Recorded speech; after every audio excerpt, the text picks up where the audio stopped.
Hello and welcome to another episode of The Exchange. You're going to love today's topic as we discuss whether the sexes are getting any better at communicating. Surely today's technology is making us smarter in communicating and connecting with each other. Communication problems between men and women, surprisingly, date back since the beginning of time. Women continue to baffle men, and men baffle women. This often leads to challenges in both personal and professional relationships. How has today's society modernised the way the sexes communicate? And are we getting any better at it? Joining us today is international media and social commentator Margie Warrell. Margie is a Forbes columnist and a recognised leadership coach. It's great to have you back on The Exchange, Margie. Lovely. Great to be here with you. That's wonderful. Also joining us today is LifeWorks counsellor Nick Valentine. Nick has worked with couples and families and understands the complexities of relationships. Welcome, Nick. Thanks very much. Good to be here. It's great to have you. Now, we obviously realise there are differences between the sexes in many things we do, but in terms of communication, what are the key ways that we would communicate differently that you've observed? Yeah. Look, I think there's some fascinating work by a linguist called Deborah Tannen, and she talks about how men and women are very different in the sense of our hardwiring. So women communicate with the intention of connection and intimacy, whereas men communicate with the intention of fixing things, but also enhancing their status and independence. I think she talks about the argument of men like to report, whereas women like to build rapport. Yeah. That's a very clever way of putting it, isn't it? Margie, what would you add to that? Yeah, no, I couldn't agree more. I mean, women, we are very relationship focused. So when we're meeting people, when we're talking to people, we're always very mindful of, building the relationship, establishing that rapport. We share about ourselves. We ask people about their, personal questions. Tell me about your kids. Men tend to be far more transaction, informational. What's your name and what do you do? I don't really care if you've got 3 kids or not. I just want to know, what do we need to do to get this happening, whereas women, we tend to be much more focused. An example that I love is when it's a rainy day and you're going on a picnic and the woman says, "Oh, I'm so sorry the day turned out like that." Well, a man thinks, why are you sorry? It's not your fault. Where a woman says sorry because she's feeling for you, whereas a man will only say sorry if they say sorry, will only say sorry if they feel they're in the wrong. Yeah. Well, I think, whether it's the way we apologise, that sort of thing as well. There was a very funny social media a clip that went around in the last year. It's not about the nail. And it was about a woman who just wanted to share all of her struggles and her challenges and that. And the partner was trying to fix it. He was trying to give solutions. And she was like, it's don't try and fix it, just let me talk. And I think so often we just want to talk about things versus having them be fixed. I'm actually learning that. We've been married for 20 years and I'm starting to learn not to try and fix, just to listen. It actually takes a lot of pressure off. Now, they're the differences. What about the commonalities? Do we have anything in common, men and women, in communication? Yeah, look, I think things are changing. But we've got a long way to go. Look, I think a lot of our modelling growing up, particularly as men, our fathers and our fathers' fathers really modelled to us how to be a man, and there's still sayings like "man up," which is don't talk about your problems, that still exist. And, I think these days, though, there are commonalities in the sense that men are more willing to listen. And I think, we are getting better. There's the old saying of sensitive new age guy. Yeah. And that seems to be the shift. But as I said, a long way to go. Yeah, but there are commonalities. We are improving, is what you're saying. Would you agree with that, Margie? Yeah, look, I do think there's a huge growing awareness and movement toward having, for instance, in the workplace, far more gender equality. And part of that is, one is encouraging, empowering women to speak up more and to sometimes to communicate in ways that may not be the default way, instead of sitting back and just trying to get consensus, to be more assertive, to own their voice, to push things forward. Likewise, I think there's growing awareness among men in the workplace.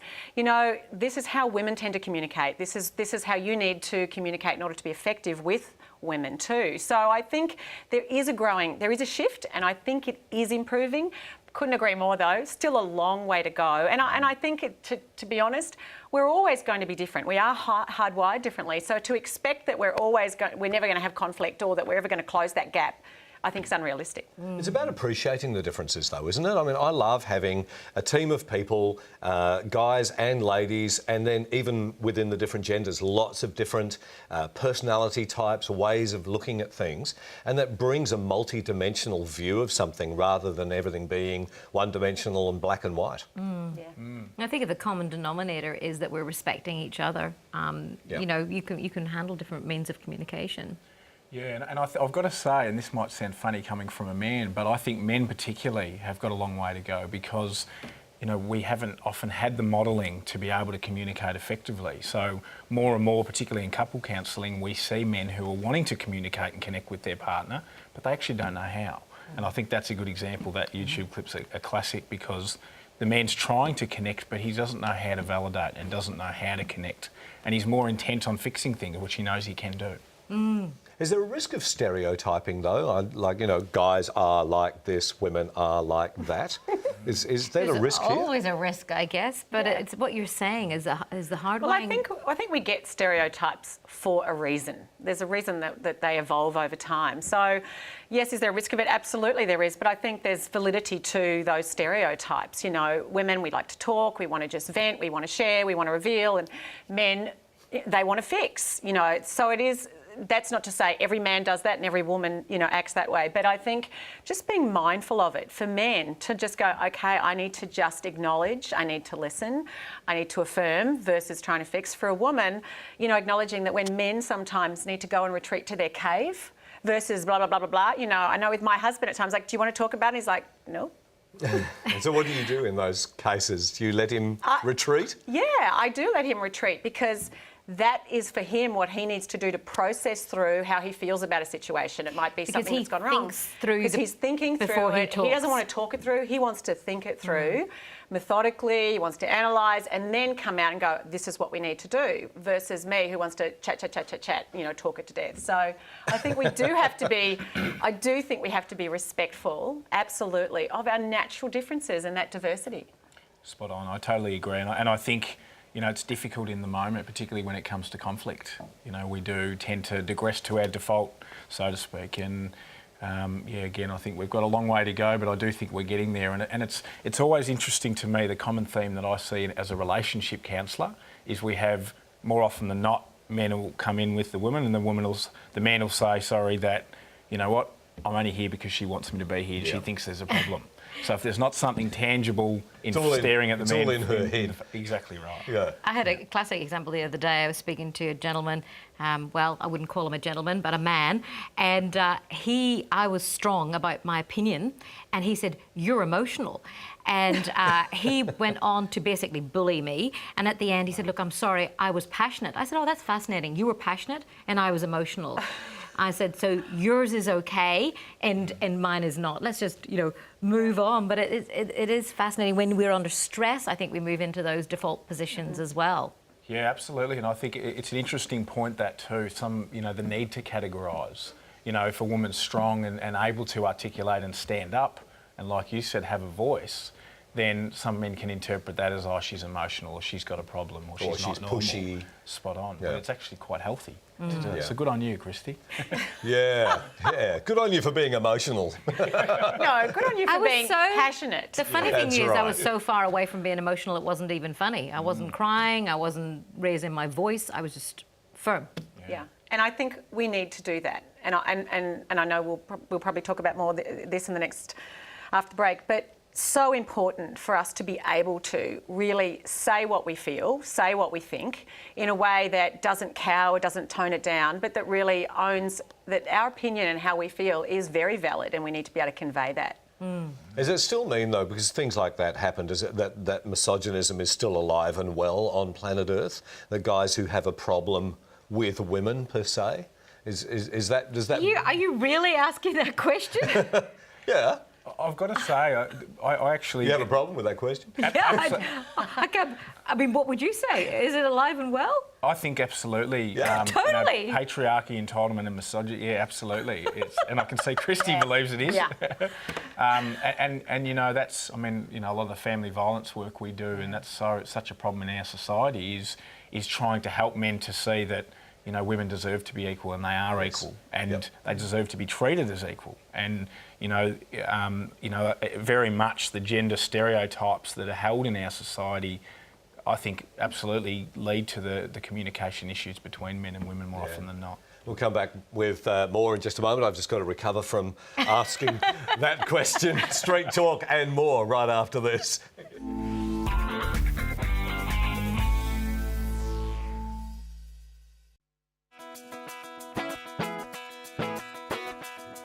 What have you found has been the best way to communicate with the opposite sex?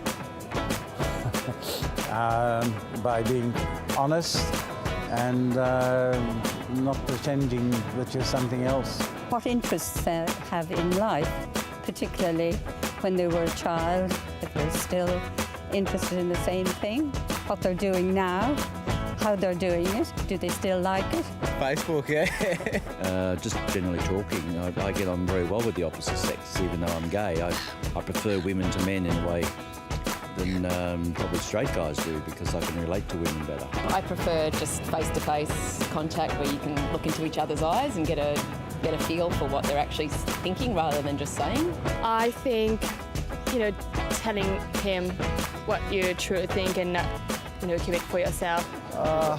Yeah, Tinder, I reckon. Probably flirting. Probably. That gets your message across? Yeah. Social media. Probably listening to them, letting them do the talking. Probably social media, but I got a girlfriend, so I try not to get in trouble. And have you ever found too much communication is a bad thing? Never. Yes, at times you can find that. Yeah, you can't be seen to be stalking or anything like that. I guess, I think there's too much tweeting and Facebooking, and sometimes you can actually lose friendships that way. Yeah, maybe, because at the end you don't really have a lot of things to say. It can be pretty boring. Can be, yeah. I don't think you should reveal everything to everyone all in one go. Yeah. I think sometimes you can say too much. Depends. I think there are probably situations where it is, but it could be a good thing as well, I guess. No, I don't think so. I think miscommunication and lack of communication can be very tragic. You can over-talk, you can overstretch a point, you can talk too much and sort of be chewing someone's ear off, so yeah. I don't know. For the most part, I think, talking can't really be a bad thing. It's amazing how you can actually be friends with someone for 20 years and say the wrong thing on Facebook, and then suddenly they're not your friend anymore. Welcome back. We're discussing, are the sexes getting any better at communicating? With media commentator Margie Warrell and LifeWorks Nick Valentine. And our Street Talk reporter, Sandra CAVALLO. Welcome. Hello, how are you? Hi, Well, Sandra. so some great comments out on the streets. What really struck you from what was said? Look, all sorts of things. I think you could see generational differences, you could see gender differences, but particularly what struck me is when I spoke to younger people, and particularly younger males, the main way they communicate now is via, obviously, social media, and that's the way they prefer to communicate. With the opposite sex? With the opposite sex. So, obviously that must be a way of kicking off a relationship or a discussion, but it made me think, how is that influencing the way we're relating with the opposite sex? I don't know if either of you have any comments and thoughts on that. Well, I think social media provides, and actually just sitting, but whether it's sitting on our iPhone or it's sitting behind a computer screen, it makes it safe. We can hide and we're not as vulnerable. Yeah. So I think that for particularly, for men who may not have had the role models on how to just be open and talk about feelings, it feels much safer for them. But of course, it can be very superficial too. And so, like Russell Brand, I think he texted Katy Perry to say that he wanted a divorce. Before she went out on stage for a concert. I think really that sort of behaviour is reflective of what we see a lot. Young people, they ask each other out, they break up relationships on their, texting. Yep. So I think for being able to hide behind that, it makes it more comfortable, but it certainly, I think, undermines the quality and undermines the relationships. How do you build a real relationship? By tweeting or on Tinder or whatever it is, and I think ultimately we have to put all that stuff away and sit there and look at each other in the eye and be able to talk. And then where will it head? Like, if these young ones are learning that's the best way to communicate and they're hiding, 20 years down the track, where will our relationships be? Which is, it's a bit scary. Well, is it heading that way? Because my daughter will say there'll be a certain amount of communication and then it's like, we need to talk face to face. And somebody alluded to that. It's looking at somebody in the face. Is that because she's a girl, though? I don't know, Nick, what do you think? Look, I think social media certainly has a huge impact. You know, I was going to say, if ever you needed evidence, there's stereotypes that still exist in relation to genders. There's your proof. You know, we had the only man who was talking about it's good to talk about your feelings, who said he was gay. And I can relate to that, being in a profession where I'm constantly asked, "Are you gay?" because you make a living out of talking about your feelings, and that's not not a man thing to do. So that's really interesting to me, but also I think the woman who said flirting, and that's how I connect with men. You know, I think the power imbalance that exists there, that, you know, some women feel like the only way they can connect to men is if they impress them. Yes. And is if they get their attention using their sexuality. Interesting pickup. And I thought the older man who talked about being honest, men often see honesty as being blunt about something, whereas a little bit of tact and a little bit of civility, regardless of the gender, I would say goes a long way to communicating in a way that gets your point across honestly, openly, but not hurtfully. Yeah. I think, you know, I mean, the meaning of communication is not defined by what's being said, but by what's being heard. You know, how does someone hear it? How does it land on them? And I think it's so important to be honest and to be open and share how we feel, but we've also got to ask ourselves, how is this going to be heard and interpreted by the person I'm saying it to? And for the sake of what? How is this going to serve a positive outcome? And you can't do that on text. So I end up texting and putting smiley face, kiss, kiss, kiss, kiss, kiss, just in case the person's going, that's blunt. Yeah. That's just to soften it up. To soften it up. That's because that sort of communication is so one-dimensional, isn't it? Yeah. Whereas you on the written page, you can't see the twinkle in the eye or whatever. That's why face-to-face is good. I'm thinking, though, social media communication might be good from what you were saying before about the need of a man to spend time thinking things through before we respond. So the social media gives us at least that breath to think things through and then respond. I think you're right in theory. Unfortunately, more often than not, that there's men that don't, and I sound like a man-hater at the moment, but I'm not at all, because I'm a man. But, you know, I think, unfortunately, what we see in social media is bullying and, like you said, relationships that are broken up and disconnection in a really unfair way. And, you know, I think it's good in theory, and no doubt some people would benefit from being able to think and put their feelings on paper. But, you know, again, I think there needs to be a lot more work done in the genders being equal before we get to that level. And the demand, what Rob was saying, the demand for an instant response, like even, you know, people look and to see if you, well, I've turned it off, but have you read their message? Because they want an answer now. Oh, yes, they've emailed you and then they SMS you to tell you that they've emailed you. Or there's a send receipt on your thing. So it's a question of, you know, men, we can take our lead from them wanting to think a little bit before. All of us should be thinking before we respond. We need to take a break. Sandra, thank you for popping in. Great to be here. Great as always, and we'll be back with more on The Exchange in just a moment.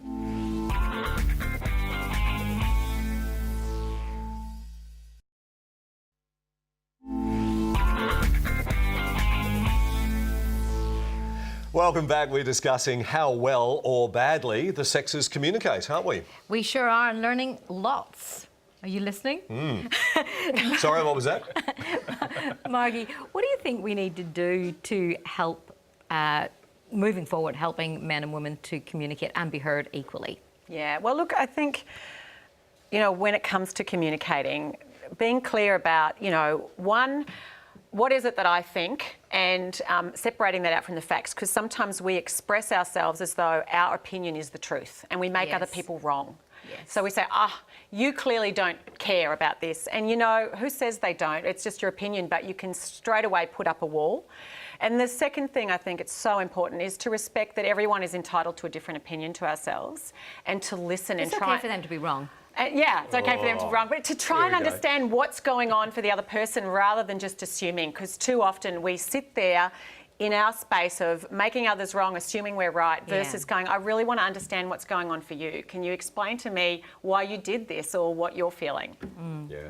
Nick, how can men and women improve the way that we communicate with each other? I think very similar to what Margie said. I think we're just being mindful of the differences, and our hardwiring is different, and that's okay. There's a lot of benefit to that.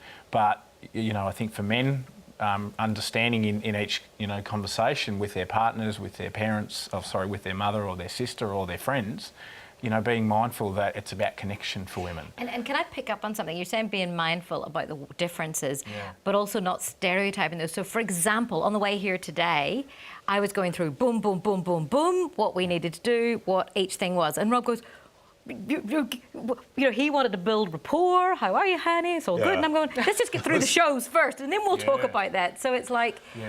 Great example, and I think, if we look at stereotypes specifically, one example I use is if your partner says to you as a man, put your jacket on, it's cold outside, don't say, well, no, it's not, I'll bloody look after myself, but rather think, OK, this person's trying to actually look out for me.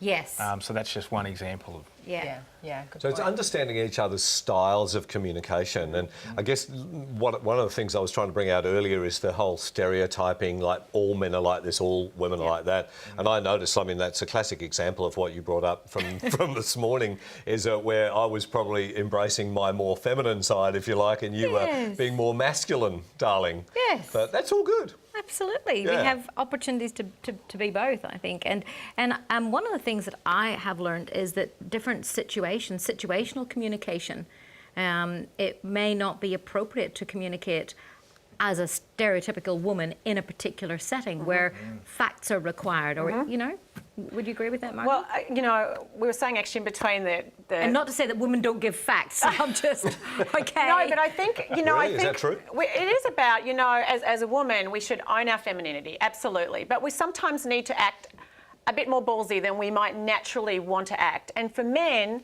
absolutely own our masculinity, but sometimes we need to be a little bit more thoughtful and a little bit more sensitive than might be your natural default. So I think it's finding that balance. What's going on. And so as a woman, while it might not be my natural style to be quite assertive or to, push forward on something, right now that's what's called for, or I need to stand my ground or set a really firm boundary or give some feedback that could be quite candid and may actually hurt feelings, because that's what's required.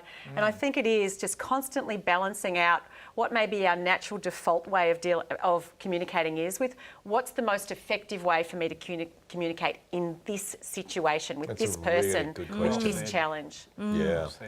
We want to be gentlemen as well, isn't it? We're not called gentlemen for no reason. Yeah, we want to be gentlemen at times, and like you're saying, Margie, you want to be hard women at times. Yeah. And having that appreciation and respect for each other. Yeah. What about some of the books you guys have read that you might like to recommend, or resources that could be really helpful to our viewers? Well, there's the old classic, women are from Venus, men are from Mars, which goes back a long way, John Gray. But there's some just great communication books. Crucial Conversations is one of them, Crucial Confrontations, not necessarily gender-based, but just some excellent tools for how do you communicate, particularly when there's a lot of emotion or around an issue, because that's where we come unglued the most, is when whatever the issue is that needs to be resolved is quite emotional and it can be quite sensitive and people can get defensive. Yeah. And you referred... A quick book from you, Nick, because we need to finish Deborah up. Tannen, and I also think... You just don't understand. That's the book. Yeah, that's the one, yep. And also I think, don't be scared to get into relationship counselling, and don't be scared to go and see someone, even if it's a friend, to try and work through your differences and communicate better. Well, that's great advice. Margie and Nick, thank you so much for your time today. Thank you. Thank you. Really good. And thank you for watching. Please go to our website for a fact sheet, as well as more information about our show. Hope you can join us next time. See you then.